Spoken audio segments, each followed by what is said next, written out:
이번 시간에는 여러분들과 고산국어과, 이의 고산국어과라는 연시조 공부해 보도록 하겠습니다.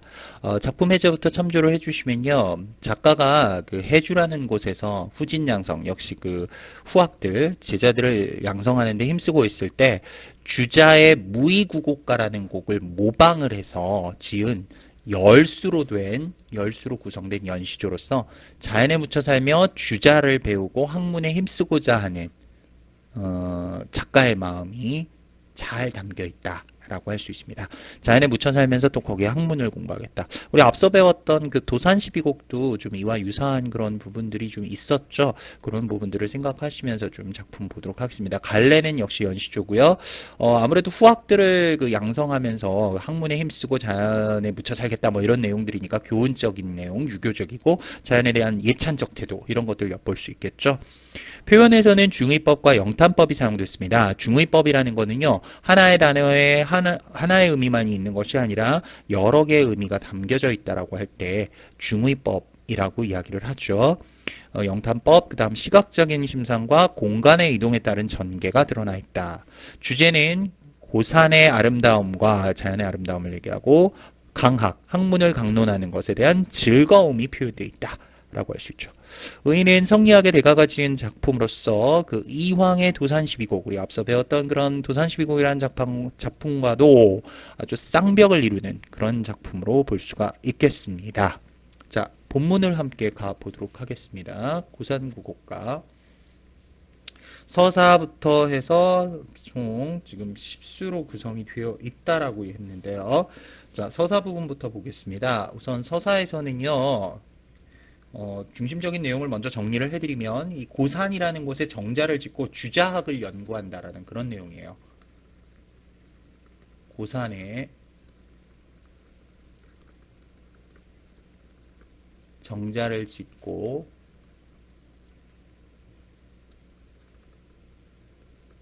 주자학을 연구함이라고 할 수 있겠죠.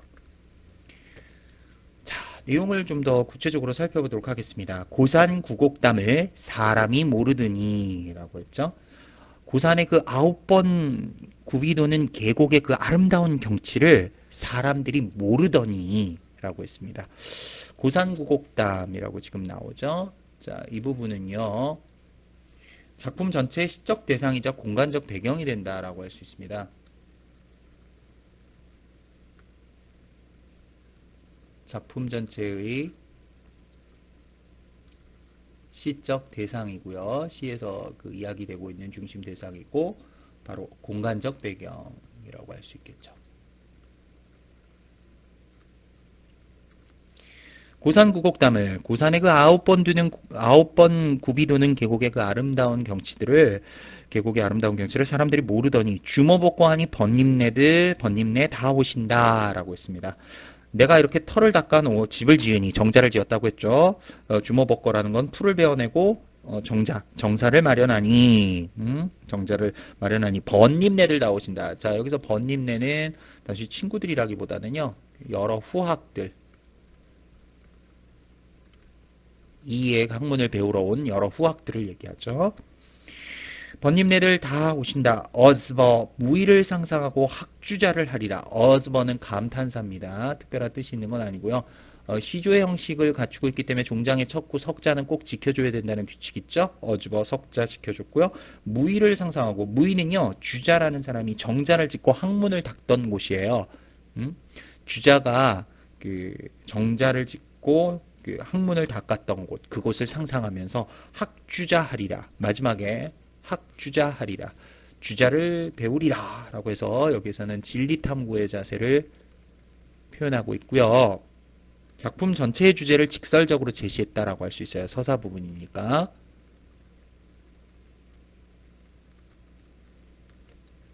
작품 전체의 주제를 직설적으로 제시했다. 이렇게 볼 수 있습니다. 자, 그래서 서사 부분 정리 다시 한번 정리를 하시면 고산의 그 9번 도는 아름다운 계곡의 아름다운 경치를 사람들이 몰랐는데 내가 그곳에 지금 고산이란 곳에 털을 닦고 정자를 짓고서 정자를 지으니까 많은 후학들이 날 찾아왔구나. 아, 그래서 그 주자가 정자를 지었다는 그 무의라는 곳을 상상하면서 주자에 대해서 열심히 공부해 보리라. 작품 전체의 주제를 좀 직설적으로 제시한 부분이라고 했습니다. 자, 일곡으로 넘어가겠습니다. 첫 번째 일곡에서는요, 관암이라는 지명이 나고요. 그 관암이라는 곳에 관암의 아침 경치를 이야기하고 있죠. 9구비를 얘기한 거니까 1곡에서는 관암이라는 지명, 첫 번째 구비에 1곡은 어디 메고라고 했죠. 첫 번째 구비는 어디인가? 관암에 해 비친다. 자, 여기 관암이라고 나왔습니다. 자, 이 관암은요, 여기에서 보시면 중의적인 표현이 좀 사용됐다라고 이야기할 수 있을 것 같은데요. 첫 번째 의미는요, 지명이고요. 땅 이름 관암이라는 지명이라는 의미를 갖고요. 그 다음에 두 번째는 각관자의 바위함자죠. 그래서 각같이 생긴 바위다.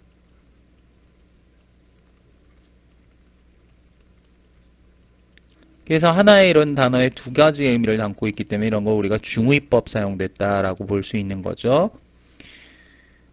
첫 번째 구비는 어디 메인가? 이 관암이라는 곳에 해가 비치는구나. 평모에 내거드니, 자, 들판에 안개가 거치니 원근이 그림이로다. 아, 가깝고 먼 곳이 모두 다 그림같이 아름답도다. 라고 하는 거죠. 그 경치가 그림처럼 아름답다라고 했는데 경치가 아름다움을 표현한 건데요. 은유적인 표현 쓰였죠. 그림이라고 표현했으니까. 아름다운 경치를 그림이라고 표현했습니다. 그 경치의 아름다움을 그림과 같다라고 비유했으니까 은유적인 표현 쓰였죠. 송간에 녹준을 놓고 버돈양 보노라.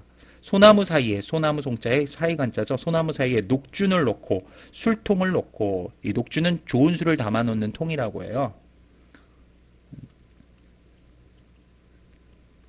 좋은 술을 담아 놓는 통. 그러니까 한마디로 술통을 놓고 친구가 온 양 바라보노라 라고 해서 이 마지막 행 종장 전체에서는 바로 자연 속에서의 풍류가 드러났죠.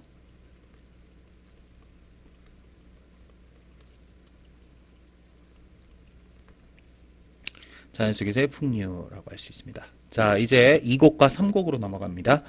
2곡에서는요, 화암이라는 진 곳의 그 늦봄 경치에 대해서 얘기할 수 있습니다. 화암의 늦봄 경치.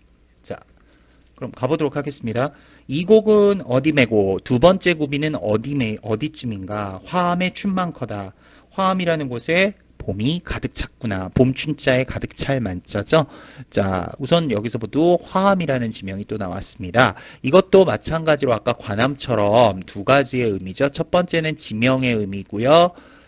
두 번째는 꽃화자의 바위함자입니다. 그래서 꽃바위, 뭐 꽃 모양으로 생긴 바위인가 보죠. 자, 꽃바위라고 해서 역시 중의법 사용됐다는 거 기억을 좀 해주시고요.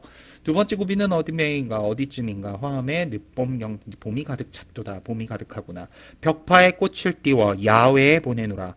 자, 벽파, 푸를벽, 물결팔자죠. 푸른 물결에 꽃을 띄워 야외, 멀리 들판으로 보내노라. 자, 여기서 이 곳은요, 역시 중의적인 표현을 담고 있는데요. 첫 번째는 아름다운 경치, 승지. 우리가 뭐 이름난 아름다운 경치 좋은 건 명승지라고 그러잖아요. 여기서 승지, 즉 좋은 경치가 있는 곳을 승지를 안내하는 길잡이라고 한다면 길잡이라고 한다면 두 번째는요. 학문의 길잡이를 의미하기도 해요. 그러니까 여기에서도 이렇게 두 가지 의미를 담고 있으니까 중의법 사용됐다고 할 수 있겠죠. 꽃을 띄워 야외에 보내노라. 야외. 저 바깥 들판으로 보낸다. 여기서 들판은 여기 속세. 그러니까 이 두 번째 굽이 화암이라는 곳에 봄이 가득 찬데 이 경치가 너무너무 아름다워서 이 강물에 물을 띄워서 저 밑에 강 아랫마을에 살고 있는 사람들에게 이곳이 아름다운 곳이 있다. 이렇게 꽃이 이런 예쁜 꽃들이 떠내려올 만큼 아름다운 곳이 있다라고 알려주고 싶다라는 건데요. 여기서 야외는 속세를 상징적으로 비유한 것이다. 라고 볼 수 있죠.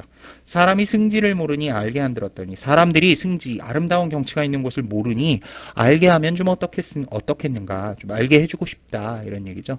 자, 여기서 승지도 역시 중의법인데요. 이름난 좋은 경치가 있는 곳 명승지라는 의미도 되지만요. 학문의 진리를 의미하는 거기도 하죠. 학문의 진리. 역시 그래서 승지에도 중의법이 사용이 되었습니다. 그래서 화암, 곧, 바로 승지 모두 중의적인 표현이 사용이 되어 있다라는 거 기억하시고. 자, 마지막 3곡으로 넘어가 보겠습니다. 여기선 취병이라는 곳에 시원한 그 여름 경치를 표현했죠. 취병의 시원한 여름 경치 이렇게 얘기할 수 있죠. 3곡은 어디 메고 취병에 잎퍼졌다. 세 번째 구비는 어디쯤인가? 취병에 푸른 병풍을 둘러친 곳에 잎이 우거졌구나 라고 하죠. 여기서 취병이라고 되어 있는데 취병은 역시 지명도 되지만요. 두 번째 의미로는 비취색 병풍 같은 절벽을 상징하죠. 비취색 병풍 같은 절벽을 상징한다. 그래서 하나의 단어에 역시 두 개의 뜻이 담겨 있으니까 중의법 사용됐다는 걸 알 수 있죠. 잎어졌다, 잎이 우거졌다. 녹수의 산조는 하상기음하는 적에 푸른 나무 위의 산새는 여러 가지 소리로 지저귀는데. 자, 녹수, 푸른 나무 위의 산조, 산새는 하상기음, 소리를 낮췄다 높였다 한다. 아래 위로 우진다. 뭐 짹짹짹짹짹짹짹 올렸다 내렸다 뭐 이렇게 소리를 낸다는 거겠죠. 하상기음하는 적에 푸른 나무 위의 산새는 여러 가지 소리를 낮췄다 높였다 하는 가운데 반송이 수청풍하니 여름이 경이 없애라 라고 했죠. 작고 키가 작은 그런 소나무 가운데 소나무가 바람에 흔들리니 여름 같지 않게 시원하구나 라고 마지막에 얘기하고 있죠. 자, 다시 한번 이야기하지만 작고 옆으로 퍼진 그런 소나무에 바람이 흔들리니 바람이 불면 시원하지 않습니까, 여름에? 그래서 여름 같지 않게 시원하구나, 여름이 경이 없어라 라고 해서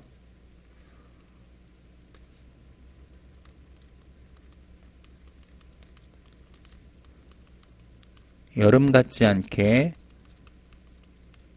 시원하구나 라는 이런 의미로 쓰였다고 볼 수 있겠습니다. 자, 이렇게 해서 그 고산구곡과 이의 고산구곡과 살펴봤는데요. 각각의 그 나타난 그런 상징적인 의미, 중의법 이런 것들 좀 잘 체크해 주셔서 보시고요. 중심적인 내용이 무엇인지 각 단락별로 다시 한번 좀 잘 정리해 두시기 바라겠습니다. 수고하셨습니다.